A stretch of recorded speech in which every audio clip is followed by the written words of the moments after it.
face today. They're currently all down. The Dow Jones Industrial's off by 248 points. This is CBS News. Think O'Reilly Auto Parts for all your car care needs. Get the parts and service you need fast from the professional parts people at O'Reilly Auto Parts. This is Downtown Dave. How would you like to be able to promote yourself, your business, or someone else's business for less than the cost of one 60-second commercial on many Tampa Bay radio stations? Here's the deal. You can have your own 1-hour radio program on the Tan Talk Network for less than the cost of one 60-second announcement on many Tampa Bay stations. Your program will be on 2 Tampa Bay radio stations and will cover 4 million people in Florida, plus worldwide on the internet in both audio and video. And you'll have a web link for your business on the Tan Talk 1340 website. We provide the producer, the state-of-the-art equipment, free production of commercials, and much more. Check it out today. Call Lola O'Brien, the Irish Hawaiian, at 727-510-7622. That's 510-7622. Call Lola O'Brien now, 727-510-7622. Call now and your 1-hour radio program can start tomorrow. Call 510-7622. Lola O'Brien, the Irish Hawaiian, at the Tan Talk Radio Network. Hello there, Tampa Bay. This is former NFL and college football coach Jimmy Johnson. Listen to the Kelly Show every Monday starting at 5 p.m. They can sure use the attention. And this is former Major League Baseball player, Hall of Famer Wade Boggs. I also hope you listen to the Kelly Show every Monday starting at 5 p.m. They can darn sure use the money. Hi there. This is marine wildlife artist and conservationist Dr. Guy Harvey. Please listen to the Kelly Show every Monday starting at 5 p.m. They need to feel worthy. This is Paul Porter, the arena voice of the Tampa Bay Lightning and press box voice of the Tampa Bay Buccaneers, inviting you to join me and Jason Alessi for the home team every Saturday from 9 a.m. to 11 a.m. here on the Tan Talk Radio Network and Facebook Live, the home team with Paul Porter. Special guests, prizes, and your phone calls about the Bucs, Lightning, Rays, USF, Sun, FSU, Florida, and more. Talk to you this Saturday at 9 a.m. right here on the Tan Talk Radio Network. Tune in Saturdays from 3 to 5 p.m. for Miss Sarah's Dynamic Gospel Power Show. That's 2 hours of great gospel music every Saturday from 3 to 5 p.m. All brought to you by the Ozona Pig Restaurant in Ozona. Yes, that's every Saturday from 3 to 5 p.m. It's Miss Sarah's Dynamic Gospel Power Show. Tune in on the Tan Talk Radio Network. Hey, you new to the area or just want to know about the best hidden gems and upcoming events? Stay tuned. Be Local Buzz with Devin takes you to these places, introduces you to the best businesses, and tells you about upcoming buzz. Preset your radio to Tan Talk 1340 AM or 106.1 FM every Thursday from 4 to 5. That is the Be Local Buzz with Devin on Tan Talk 1340 AM and 106 FM every Thursday from 4 to 5. Looking forward to speaking with you. This is the Tan Talk Radio Network. It's now time for Connecting Caregivers with author, speaker, caregiver advocate, and talk show host Linda Burhans, the gal who cares for caregivers. Givers around the world today, it's time to lift you up. It's time to celebrate. Good afternoon and welcome to Connecting Caregivers with me, Linda Burhans, the gal who cares for the caregivers with love, laughter, and lessons learned. On the show where you can find help and hope. And it's good I'm from New York because I can say that really fast. And with us we have on the board today Mr. Ed. How you doing, Ed? Greetings on a Friday, but aren't you supposed to say I'm from New York? New York? I'm trying to teach your Ed to speak English. Eh? Yeah. And with me is my best friend, my co-host, and my sidekick, not psychic, Lynn Thornley. Good afternoon. Nice to be here. Yes. I've been practicing my New York accent a little bit for my stand-up comedy. Yeah, you're getting not as much. Yeah, well, people still know I'm from New York, but yes. Oh, you did a test with us yesterday. That was wonderful. We were all laughing. Yeah, and that voice you hear is Kathleen Good, elder care attorney Kathleen Good. We're going to speak to on the second half of the show, so welcome. Thank you. The first thing I want to do is give a shout out to our newest listeners. We have Janice in Clearwater, we have Serena in Largo, and we have Mary Jo in St. Pete. Welcome, ladies. And like I say, there's always plenty of room around the Connecting Caregivers table for more listeners, whether you listen when we're on AM, FM, or YouTube, or Facebook, or my website, or wherever they will take us. We're just here to help you out because we know your caregiving journey is not easy. It's not easy. And we want you to know that you're not alone. And we want you to know that there are resources out there. And like I always say, you can contact me at lindaburhans@aol.com or through my website, lindaburhans.com, with any kind of question, because if I don't know the answer, I'll find somebody who does.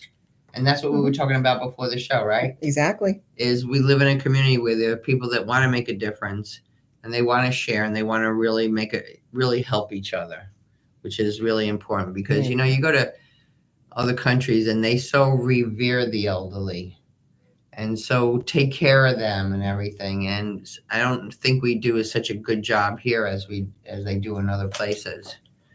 And what would we do without our mothers, our grandmothers, you know, whoever they were, really? Yeah. So do we have Marty on the phone? Hi, Linda. How Marty are you here. today? Well, fine. It's a beautiful day, beautiful sky, halfway cool. So it's nice. I hope it's well by you also. Where are you, Marty? Milwaukee, Wisconsin. Milwaukee, Wisconsin. Yeah, we're in Clearwater, Florida. Yay. So we only have 5 more months of hot weather. Yeah, well, and you can expect me after the 6th month, okay? Give me your address. And we wouldn't stay into the summer. Don't worry about that. Yeah. So, Marty, tell our listeners a little bit about yourself before we start talking about your book. Well, gosh, extremely fortunate and blessed in life. 86 years old. Wake up in the morning, know who I am. Able to get around pretty good. And all my life, I wanted to be a governor. I started praying that I would be a governor when I was 4 years old. And 4? I became a governor. Well, that's when I remember wanting to do something. Anyway, it may have been 4.5 or 5, but around kindergarten. Yeah. Yeah, but something I always wanted to do. And so I was fortunate to become a governor. And then I went into publishing for a bit. For a financial management journal, and then I started my own government relations, and then the love of my life, when she was about 63 years of age, 64 years of age, started getting lost, going to and from places she was going to and from for 10 years, and so that since her time of 63 on following, which is now almost 25 years, that has been a major portion of my being. And by the grace of God, I was able to learn, cope, survive, and even thrive. Yeah. And so you say, tell me about myself. I am just one very, very fortunate individual. I'd love to hear that because you know what? When I think about my caregiving experience, and it was tough. It was tough at times, but I feel it was also a privilege. A privilege that I had to take care of my mom. A privilege for me to let her know how I felt. A privilege for me to be a good example to my grandchildren. And I think because many times with our caregiving journeys, we're either it's so gradual we don't realize we're in it. It just happens gradually, or else it's something tragic, an accident, a diagnosis, or whatever. And it depends on how we handle it because they can't change anything. Well, that's correct. And so because they can't change anything, and for Alzheimer's, for example, can't be cured or prevented, what I try and share with other caregivers is what I have learned, and that is with an understanding of this prognosis of non-curing, non-preventable. We can't let that make us feel defeated because we can look at another very viable, important option, which is doable, and that is to make our loved one, help our loved one live their best life possible. Right. And gosh, that becomes sort of an interesting kind of challenge, experience, journey, whatever you would want to call it. But it does help give a better comfort feeling in dealing with all of the challenges of caregiving. Yeah.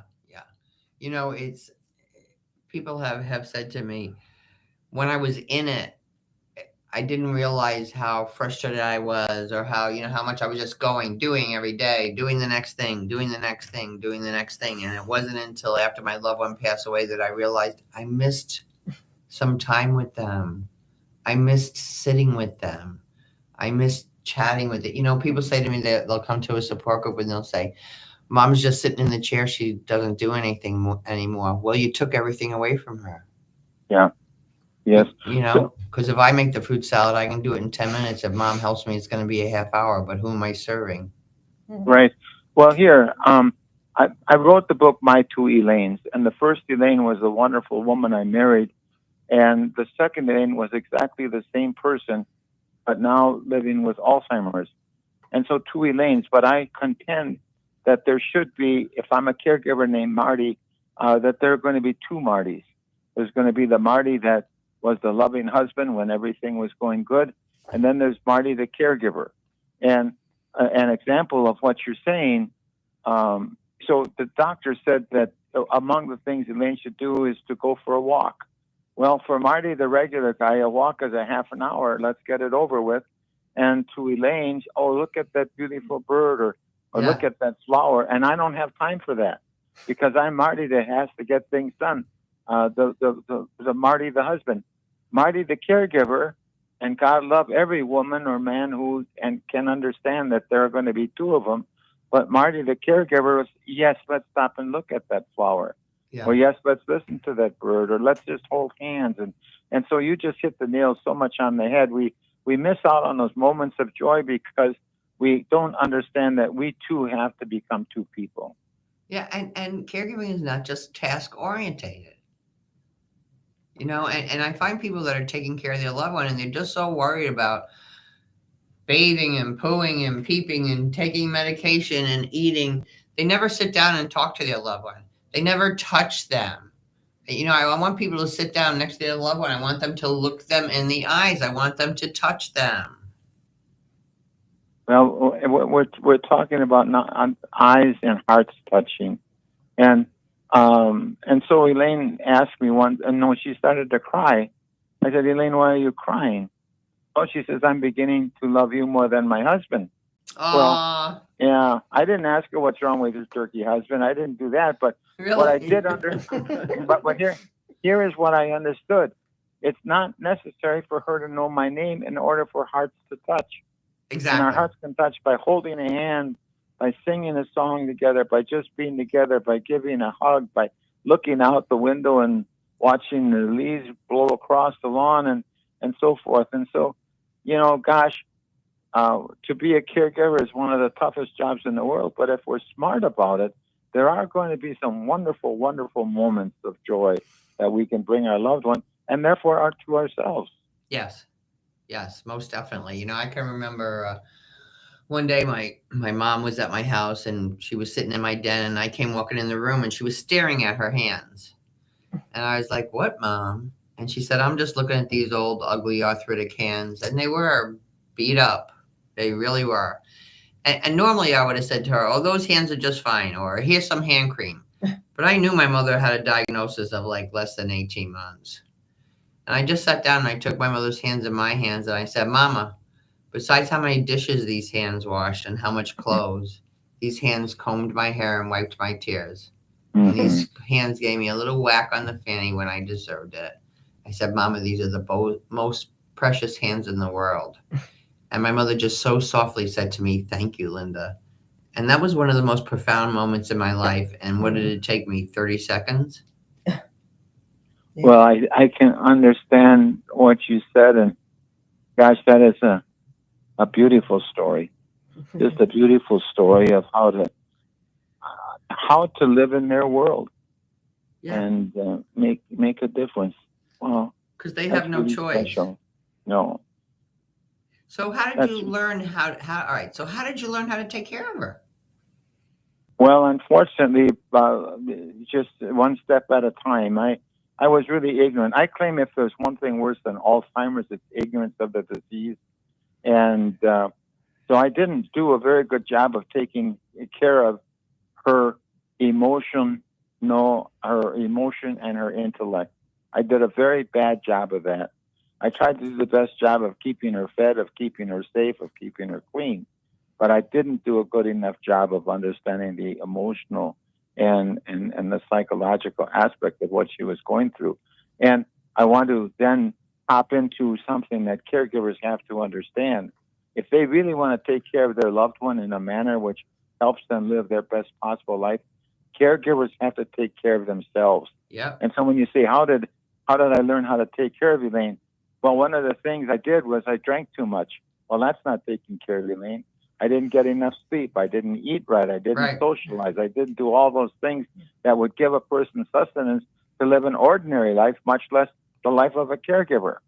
And so, unfortunately, I learned some of those things a little bit too late, but by the grace of God, I still learned them.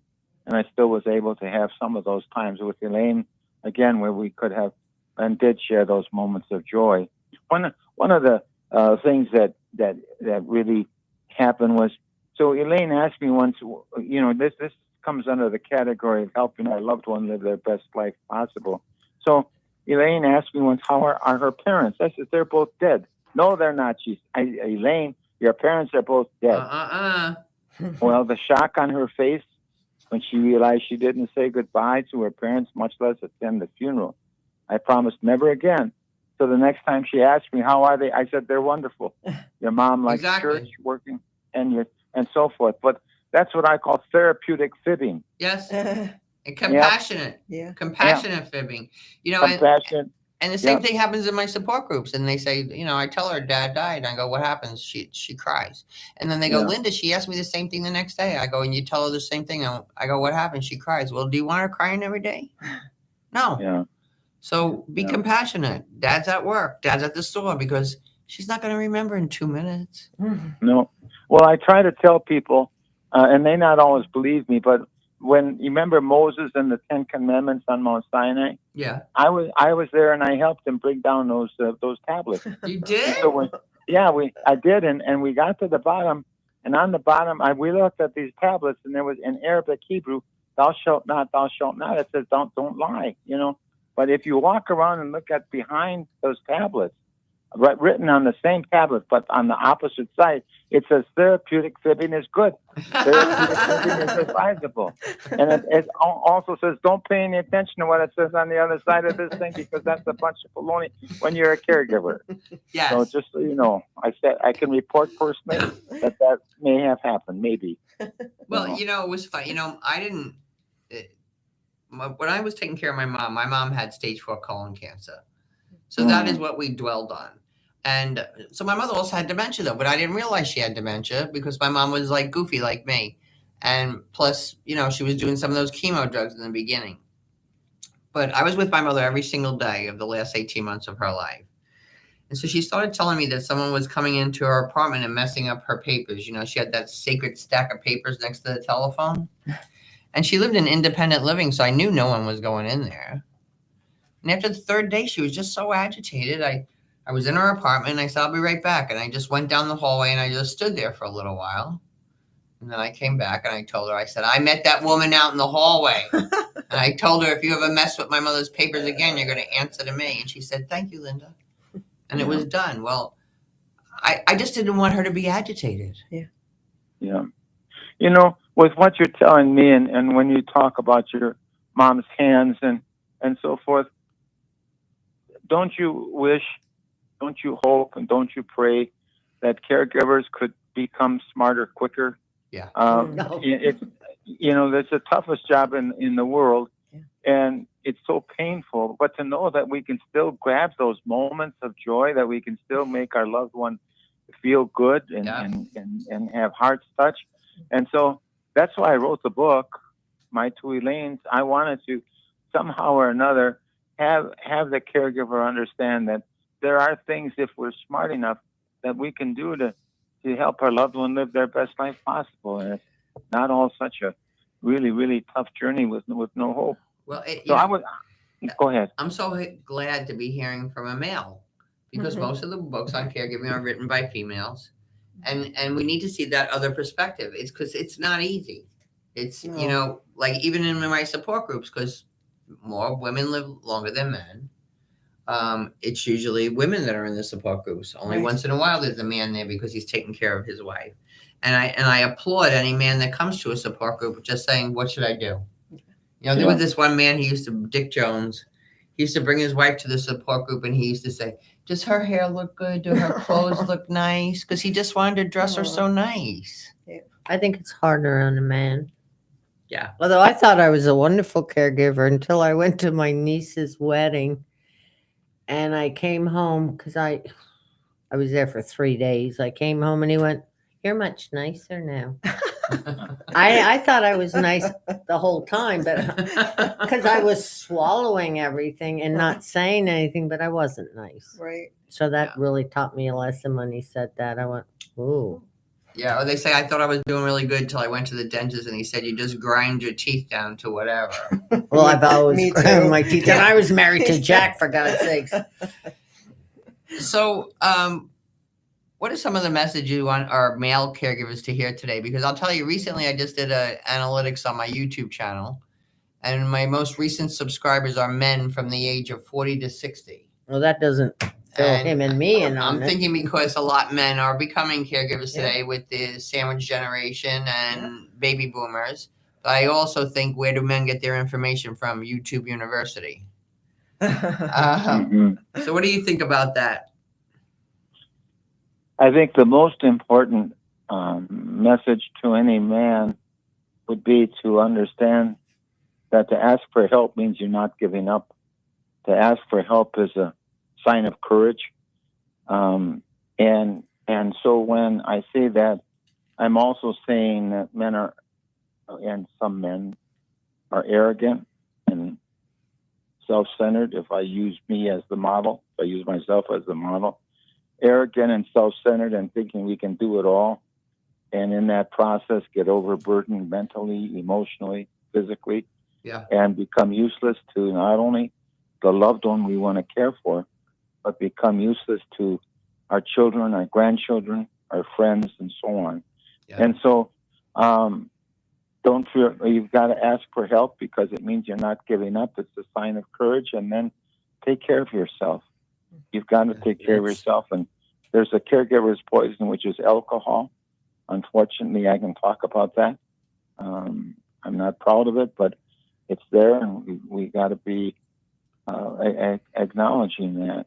So, and so we're sort of born and reared. You know, we talk, is it easier for a man or a woman to be a caregiver? Well, you know, we men, we got to be tough.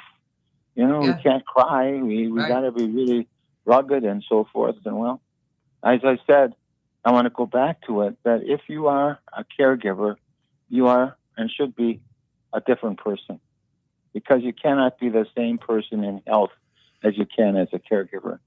And still be able to learn, hope, survive, and even thrive.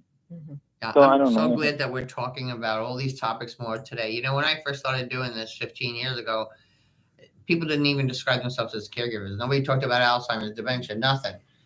Today we're talking about it. Today neighbors are talking to each other. Churches are talking about it. You know, television shows have it. And that makes me so happy, because the more we know, the better we do. Yeah. I have a question, Marty. In Wisconsin, do you see a lot of this on the TV, or do they talk about it? Because in Florida, we see it everywhere. It's on the TV, and you know, because we're older people down here. Right. But so, it is not as prevalent. If I understand you correctly, and if I could make a quick irrational kind of observation, it's not as prevalent here from what you say as it might be in Florida.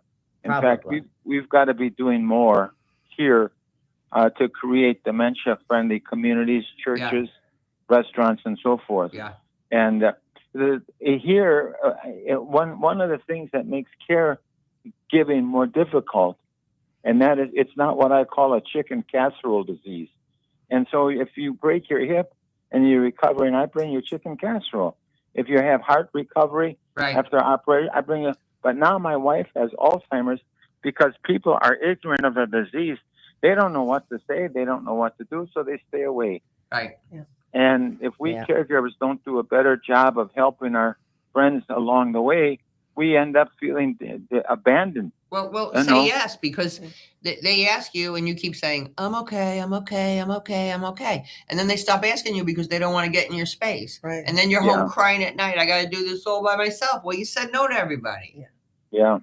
Well, and so we've got to understand that. That's where I get back. You said, what would some of the things I would want to tell a male caregiver? And that is, don't be afraid to ask for help because it's a sign of courage and you're not giving up. Yeah. Thank you so much, my new friend, for being with us today. And where can our listeners find your book? Well, they can go to Amazon. We have a website, my2elaines.com. I take, this is my life. And so if anyone is interested in a speaker from Wisconsin, who is a former governor and having dealt with caregivers, and also to say I stay awake during my entire presentation now, but I'd be more than willing to come and talk with anyone about this. Well, you and I need to talk because I do 2 virtual conferences a year with 18 speakers. My next one is in November. It's already booked up, but maybe the following May. We need to chat. Okay, well, keep my name on your list. I would be honored to do. All right, my friend. To be considered. Thank you. Have a delicious day. Yay, bye now. Bye. Thanks. And now it's time to hear from our wonderful partners because you know the deal. If you don't hear from them, you don't hear from me. So don't go away. We'll be right back on Connecting Caregivers Radio. This is the Tan Talk Radio Network. Arden Courts is not just a place to live. It's a place to call home. Residential living combined with quality caregiving. This is the philosophy behind Arden Courts. Communities created exclusively for individuals with Alzheimer's disease and related dementia who would benefit from a safe and structured environment. For additional information about any of the unique services Arden Courts provides, call 888-478-2410 to locate a community nearest you. Inquire about our educational seminars, resource library, or support groups, or simply feel free to ask questions you may have about Alzheimer's and related dementias. At Arden Courts, we know, we understand, and we can help because memory care is all we do. Remember, call 888-478-2410 for additional information about any of the unique services Arden Courts provides. Are you getting older, or are you taking care of somebody who is? You know, getting older creates new problems you probably never imagined. One of the big ones is, how do you pay for care? Care in your home, care in an assisted living facility, or care in a nursing home. Did you know that nursing home care in our community can cost up to $12,000 per month? For the last 33 years, our office has helped families access benefits, including Medicaid, VA, and PACE, to help pay for the cost of long-term care. Regardless of what your assets are or what your income is, you can qualify for these benefits. Proper planning and guidance are absolutely necessary to avoid being wiped out. Let us help. If you are in care or heading in that direction, we can help solve that problem. Take action now to obtain benefits to pay for the cost of care. Here are the 4 things that you need to do. 1, get a new power of attorney. Your old one probably isn't good enough. Get a healthcare surrogate and a living will. 3, get an estate plan that will not disqualify you from benefits. And 4, get a plan to qualify for Medicaid, PACE, or VA benefits to pay for the long-term care costs. Call us today for a free consultation, 727-539-0181, or go to flmedicaid.com and download our free book on Medicaid and planning for long-term care. I'm Sean Scott. I'm here to help. Guaranteed to make you laugh through your tears, Linda Burhan's book, Good Night and God Bless, is filled with humor and heartfelt inspiration to aid anyone facing the challenge of caring for a loved one at the end of life. Her story offers hope for human strength and understanding of weaknesses during a difficult time. Life doesn't normally prepare us to become a loved one's caregiver. When it happens, it's usually sudden. A diagnosis of an illness, age-related frailty, dementia, and life suddenly is anything but normal. And because we don't even know what we don't know, where do we turn to for help or guidance? In Connecting Caregivers, Answers to the Questions You Didn't Know You Needed to Ask, Linda offers information, education, and inspiration from her own experience and from experts whose advice, practical tools, and personal stories will empower and guide you. Make sure to add these inspiring books to your collection today. Available on Amazon.com. This is the Tan Talk Radio Network. And we're back. That was a lovely conversation with Marty Schreiber. So I would go out and check out his book, My Two Elaines. I'm definitely going to do that. Yes. Yeah. So we have Kathleen Good with us here today, and she is from HKH Elder Law. And you know how much I think we need to have our documents in order, and I need to have everything. And I happened to go to a luncheon at your office yesterday. You did. Thank you for attending. You're a delight. One of the things, before we talk about all this senior stuff, let's talk about getting your documents like when you're 18. Can we talk about that a little bit? Yeah. Because I think that's really important. It is very important. So what we do as elder law or as elder law attorneys, we're focusing on incapacity, potential capacity, diminished incapacity.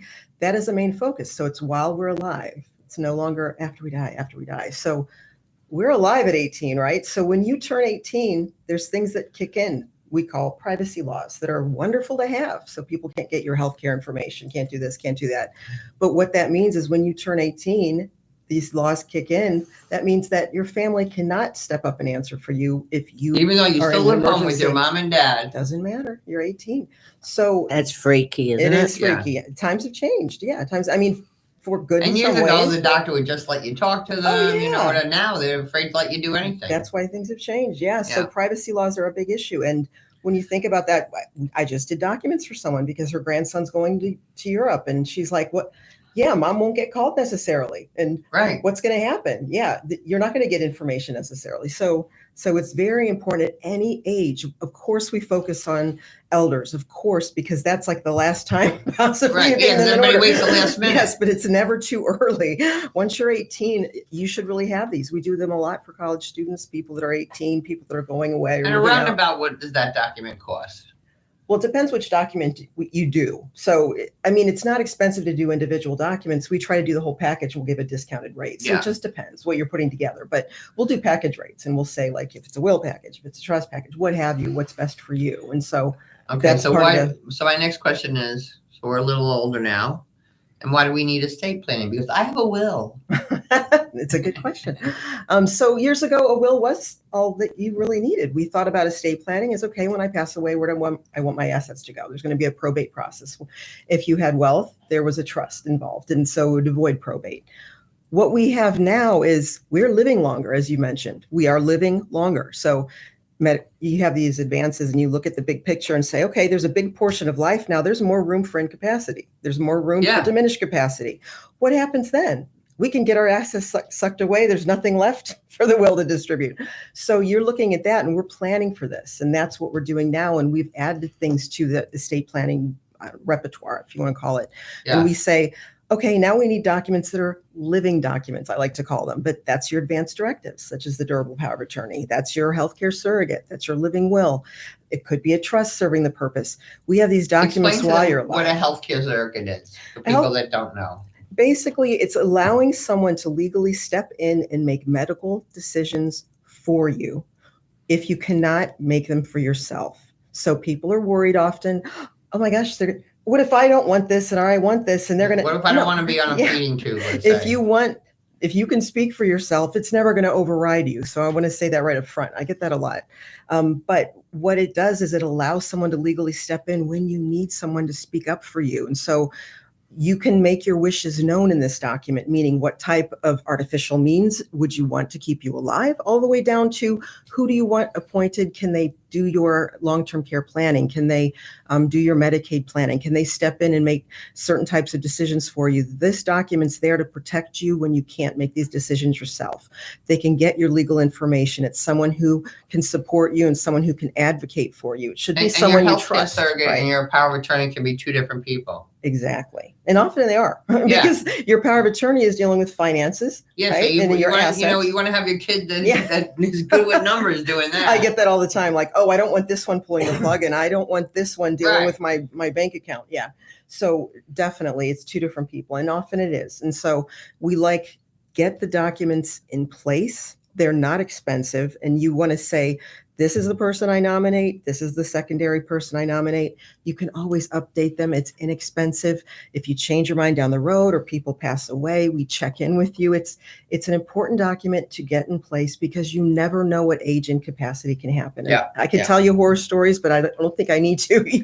You've heard them all. So we have a focus on caregivers, and it's really important to make sure not only the documents are there for the person you're caring for, so that it's easier for you to act for them before it's too late. You can't do documents once you've lost capacity, but yourself, look at yourself. We have to take care of ourselves as caregivers. So if you're a caregiver, make sure that you think of yourself as well. Get them in place, but look at yourself and get them in place. Well, I have a family, and every January 1st they get together and they review their documents. Oh, they all wear that's black. A fun time. Yeah. Yeah, they all they make a joke out of it. I love it. Because maybe the year before, this person would be good for doing this certain job. Yeah. And maybe now they're not capable of doing it anymore. It's true. It's like maybe your brother or something. Now maybe your brother has dementia. You got to think about that stuff. Yeah. I'm starting to look at my family too. I hope they're not listening. My older sisters, I'm kind of like, Yeah. But those check-ins are important. And I tell clients all the time, talk to them, let them know what your wishes are. You want them to advocate for you, even if they don't agree with those wishes. Right. And that's the point of those documents. You make your wishes known and you appoint someone you trust. What do you do every 5 years, maybe? It depends. It depends on your age, I imagine. But 5 years, I'd say at the latest. We say 3 years, 5 years. But if a circumstance changes, like maybe someone you appointed passed away, then you want to update your documents. But maybe there if was a nothing divorce. changes every 5 years, might be all right. You might be all right. Yeah, it depends. The law can change too. And so it's always good to check in.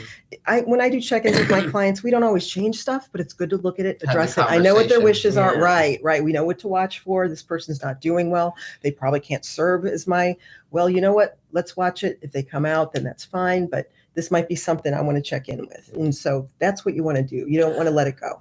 Mine's been 12 years. 12. Naughty, do you remember who you naughty. appointed? Yeah.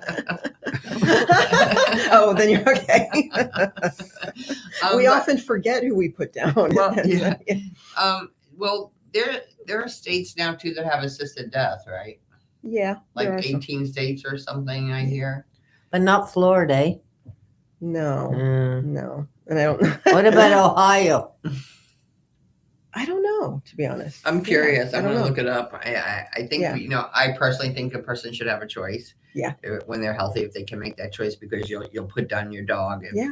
And I don't want to be that girl sitting in the chair drooling. I don't want my family to have to take care of me. Yeah. And it's funny that on that note, Florida, because we deal with guardianships, Florida guardianship law changed recently. And it's like the guardian has to, in the last few years, it changed the statute, and the guardian must ask the court's permission for assistance. And the reason being, there's no documents in place. That's why the guardianship's there. Right. So you don't know what their wishes were. And so before that can proceed, there's now, steps that they have Let's to talk take. a little bit about guardianship, because what happens if you don't have any documents or you don't have any people? Yes. You don't have any people, you don't have any documents. So that's the scary part is I can't stress enough, get your documents in place. They don't have to be perfect. They don't have to be wonderful. Right. Get them in place. Yeah. If you don't have them in place, the only alternative you might be facing is guardianship. And that's what we work so hard to avoid. I'm going to give it a scenario. I have guardianship client now. She was in the process of doing her docs with her husband. They weren't that old. They were, I think, in their 60s, high school sweethearts. Well, before we could get them done, he had a heart attack, anoxic brain surgery. For the past few years, he's been in a coma. So she had to do the guardianship. So that's a perfect example where you don't expect it. Doesn't mean you're that old. Wow.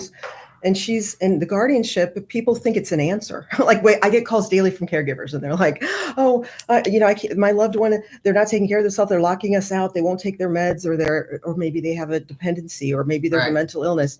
And I'm here to say that, number one, even if guardianship is an answer, meaning there's incapacity, because I'll go into, that's really what you need to show before guardianship. We'll talk about, it has to be incapacity. It's the first court process before you have this court oversight. But secondly, even if you have the guardianship, it's not going to lessen a burden. It's going to add another layer, because now you have court oversight. Yeah. So people that are guardians, if they're overwhelmed, all of a sudden they're so overwhelmed, and I feel so bad, because they are going through the process and having to ask, not only is it expensive to get in place, it's expensive to continue, because you have annual reportings, you have annual medical records you have to provide, you have annual accountings you have to give. These are things you have to account for every cent and oversee and ask permissions to do things. These are layers on top of layers. When you're called into hearings, because they're going to protect that guardian. Yeah. I mean, they're going to protect that ward, because now that's their job, is to protect this person from exploitation. And abuse often happens. We see a lot in the press, but it often happens from family. So they're overseeing that guardian, and it can be really tough when you're, loved one's in a coma and you're going to the hospital every day and you're trying to be a caregiver, or you're trying to apply for government benefits and things, and you're overwhelmed, and on top of it, you have this layer. So guardianship isn't the answer for all caregivers, or it doesn't help you from being overwhelmed. You still have to put things in place like caregiving when you can't do it, and so forth. So let me start that right there. It's not for everyone. I get calls daily from caregivers, and often it's mental illness. That doesn't mean they're incapacitated. Often it could be a drug dependency, or they're just older. We lock people out. We don't want to be told what to do. We don't want to take our meds. Well, you know what? That doesn't mean they're mentally incapacitated permanently. No, they're just stubborn. Yeah. They're not going to get their rights stripped away in the process. Yeah, because you took everything else away from them. So you know what? I'm not taking my meds, and I'm not eating. Ha ha. It is, and it's a last resort process. And you're absolutely right. It's common. It happened with my mother, so I saw firsthand. So when I always think of my mom when I'm often handling clients, and because I'm trying to get them resources and help, but guardianship isn't the answer in most cases. It's a last resort in the court's eyes, as it should be. I mean, because you're stripping someone of their rights. Yes. So when you look at the big picture, get your documents in place, please. It's the best avoidance of having that. Nothing's foolproof, but that's the best avoidance of having to do a guardianship. Okay, let's talk a little bit about Medicare. Medicaid. I mean. Okay. So that's another reason we need our documents in order. You do, because in order to do the application, in order to do someone's long-term care planning, in order to do some of these things, you need strong advance directives. Primarily, you need a strong power of attorney. And Florida is like no other states. We have a legislature that protects our abuses, I should say. So there's items in our power of attorney that other states do not have. And so other states' power of attorney will not work when we need to do Medicaid planning for our mom or dad.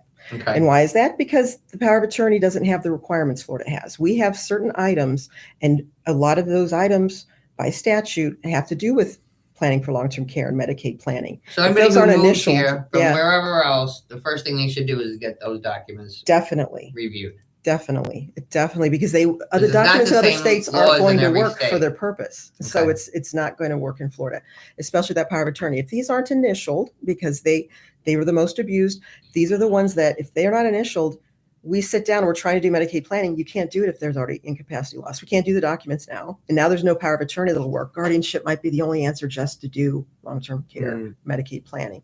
And you don't want to be in that position. It's not. And so, I can't stress enough all the instances, and we have it every day where we deal with this. So, So we push them. Yeah. It's just it doesn't have to be through us. Go to anyone. Plan for everything. Just plan. Yes. Take care of it. Go to a good it's not a attorney. fortune. It's not thousands of dollars. No. Believe me. And on that note, can I add, so often we come across the online documents. Oh, yeah. Let's talk about that. It's a deal. Please. And I know it's easy to fall into, and they look all legit because they have all this legalese in them. Most of the time, and we deal with this all the time, most of the time they are not valid, because Florida law has certain requirements, even for a probate, even for a will. And they're mixed with terms from other states. They're mixed with terms. And so often I'm doing a probate, and you have documents that you cannot use, and they have to do the probate without documents. Like invalid. So you do it intestate is what we call it. So you're going through the probate process. Not only do you have that headache, but then you have the statute telling you how your stuff's going to get distributed. It has nothing to do with what your wishes were. They won't use a copy of something. They won't use something that's not validly executed. So there are these quirks, and people think they're saving money because they're going to go to these online sources. I mean, I would think it was, but it's not worth it. It's worth paying an elder law. It doesn't have to be us, but an elder law attorney to put your documents in order. It's a legal document. It's a legal document. Yeah. It's a legal document. And states are all different. Even our terms are different. The same term means something different in other states. So, So with that said, especially when you're talking about long-term care planning, Medicaid, the documents are so very important. Well, when do I start planning for Medicaid? Well, that depends. Some people will do it earlier. And I mean, there are things that we can put in place. People do it when they're healthy, or they wait till they... People do. Can you do it when you're healthy? Sometimes it depends on assets where they know they know like it's pending and they want to get Medicaid in place so that they know that this asset won't count. There's a 5-year look back, and I don't want to get into the intricacies, but they'll put these, but they're not that common. We're often doing Medicaid planning. We want to do it when they're in I should say rehabilitation. They need skilled nursing. You're at that point where it's institutional care program. When we get the diagnosis. Yes, because that's part of the process of applying. But there's other programs in Medicaid that we don't deal with a lot. But yes, and you can do pre-planning if you're talking about certain assets. It could be asset-based where you want to do it 5 years ahead. There's certain types of trusts. They're there. And so how does a person know that they need a trust when not everybody needs a trust? Not everyone needs a trust. And I don't push them on everyone. Is it a certain amount of money or? Nope, not at all. So a lot of the times people think they need a trust, and I'm telling them, let's look at your assets. Let's look at your beneficiaries. Do you have a lot of and you don't need it just yesterday. You don't need a trust. And it doesn't mean we can't do one, and we can put good provisions in. But here's an example. When you're an elder law attorney, you're looking at their assets. Number one, that has a lot to do with if we want to advise them to have a trust. Do they have assets in different states, like they own property or whatever? Yeah, because you don't want two probates. That's twice as expensive. You don't want two probates going on, which would be necessary. Do they have young children? Meaning that can assets get tied up in probate, or does someone need to, make sure that their kids, take care of? Also, we have inheritance where the children can't inherit more than the statute says $15,000 if they're underage. So the court would require a guardianship type process to hold the funds for a child. Yeah, so they have young children. We recommend a trust. It's usually if they're going to be the beneficiaries, of course. So those are the things we would look at. Now, without those things, we look at the assets. Now, if they have a lot of different assets or complex assets where there's beneficiaries, that's what we push. You avoid probate through beneficiaries. Now, what happens is we live throughout life. You forget who your beneficiaries are, don't we? I don't remember who my beneficiaries are. And I don't even have a lot of assets. So when this happens, when you look at the big picture, we're like, okay, we have a lot of accounts. The trust might be an answer because that could be your beneficiary to avoid probate. You got everything rolled to trust as part of funding it. So you might look at the picture of their assets and say, you know what? Later in life, you're not going to want to worry about this. Or right now, let's make sure it all just rolls there. We avoid the probate process. So these are the items we look at. And a trust isn't for everyone, but it depends on their concerns. It depends on the beneficiaries. Another reason we advise trusts is, remember I talked about the living documents. We have things that take care of us while we're alive. Well, there's provisions we can write in to a trust. For example, it could be healthcare provisions. How do you want the care? What type of long-term care? How do you want your expenses managed when it comes that time? When I am incapacitated, who can step in? So in our trust, because we're elder law attorneys, we don't just say, here's a successor trustee. We say, here's a successor trustee when you're incapacitated, because they're going to handle these affairs. They're going to apply for Medicaid. Here's a successor trustee when you aren't incapacitated upon death, and they can be different. So good elder law attorneys will look at these nuances, what they want, and protect them in each step of the way. So your wishes are there. And a trust is a way we can do this. We can write provisions in will. It's not a living document. It means after you've passed. So it's not so much related to health care, but it could be protecting a beneficiary's government benefits that they may have. Okay. Because we don't want beneficiaries to just get an influx of if they're on government benefits. And you don't always know. Later in life, your sister that you left everything to may be on government benefits by the time you pass away. Right. So that's why we think about beneficiaries. You don't think about it. Or people do have the special needs child and they know not to put them down as a beneficiary because, oh my gosh, he'll get his benefits taken away. Exactly. You can write provisions in, like a special needs trust, which I know you talk about a lot. And we can write provisions into a will or a trust where it's a contingent. It just kind of sits there and waits if it's needed. Have the conversation, please. Yes. Have the conversation. So where can our listeners find you? Where can they find us? HKH Elder Law. We really push education and we want to help caregivers. So when you think of the big picture, we offer monthly seminars. Go to our website, hkhelderlaw.com. Do you want to give the number? 727-343-8959. Free consultations we also offer for 30 minutes, and we can talk to you about any questions. And I'll put a little information in the show. And if you sign up for one of their webinars and you can't watch the whole thing, you'll get a recording of it later. Yes. So I don't want people not to go because they don't think they can go for the whole thing. No, and you can do them as many times as you like. They're on Medicaid, probate, and estate planning. Fabulous. Time to hear from our wonderful partners, so don't go away. We'll be right back on Connecting Caregivers Radio. This is the Tan Talk Radio Network. Choosing the right chiropractor is an important choice to make. Located in Seminole, the Alexander Spine Center team is trained on the latest chiropractic treatments and technologies. At Alexander Spine Center, you'll find chiropractic and physical therapy care that is safe, effective, and a natural approach to pain and other health-related issues. Chiropractic unlocks your body's potential and natural healing process to ensure your life is a healthy life. We treat clients from the womb to the tomb. Call 727-397-3000 for a free consultation today, or visit our website at www.alexanderspinecenter.com. They take good care of me twice a week, so check them out. Arden Courts is not just a place to live. It's a place to call home. Residential living combined with quality caregiving. This is the philosophy behind Arden Courts. Communities created exclusively for individuals with Alzheimer's disease and related dementia who would benefit from a safe and structured environment. For additional information about any of the unique services Arden Courts provides, call 888-478-2410 to locate a community nearest you. Inquire about our educational seminars, resource library, or support groups, or simply feel free to ask questions you may have about Alzheimer's and related dementia. At Arden Courts, we know, we understand, and we can help because memory care is all we do. Remember, call 888-478-2410 for additional information about any of the unique services Arden Courts provides. We believe the power of the human body and mind can do amazing things, and that tapping into that power, not just tricking it with a temporary disguise, is possible. Superpatch technology uses a special pattern and vibrotactile technology to help you go from feeling blah to hurrah. Now, once the Superpatch is in contact with your skin, it triggers a neutral response in the brainstem that helps you tackle your daily problems head on. Whether you're struggling with pain, balance, stress, or focus, we have a solution that might be right for you. With Superpatch's 30-day money-back guarantee, you have nothing to lose and everything to gain. Hi, this is Linda Burhans, the gal who cares for the caregivers. I started using the Liberty Patch over 3 years ago. I used to be a tripper, but since wearing the Liberty Patch, I haven't tripped once. The Liberty Patch is proven to reduce the risk of falling by up to 8 times. And as we all know, if you prevent the fall, you prevent the call. Don't wait until it's too late. Preventative solutions are the answer. Superpatch does not claim to diagnose, treat, or cure illness. Superpatch is FDA registered. To receive 25% off your first order, go to sticktoit.info. That's sticktoit.info and learn more. This is the Tan Talk Radio Network. And we're back. So this weekend we have Sages Theater again.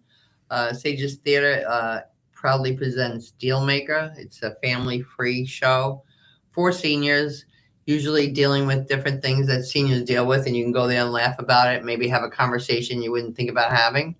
So it is the 19th at the Palladium in St. Pete. That is tomorrow. Yep. Then next Saturday at the Catherine Hickman Theater in Gulfport, and then on August 2nd at Pinellas Park Performing Arts Center. So you can just go to Sages Theater, SAGESTHEATER.org and get your free tickets. So I will be there at the Catherine Hickman Theater in Gulfport. So if you're there, come say hi. Also, if you have someone with Parkinson's, you need to hook up with the Palms of Largo. They have rock steady boxing.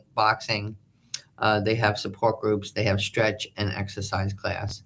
One of the most important things with Parkinson's is if you keep moving. If you keep moving, you have a much better opportunity. Yeah. Thanks so much for tuning in. I'll be back next week, but I leave tomorrow morning for New York City. Going to see my Don't make us stepmother. Going to see my stepmother. And have a soubrette hot dog. I will have a hot dog, a pizza, and a bagel. Jealous.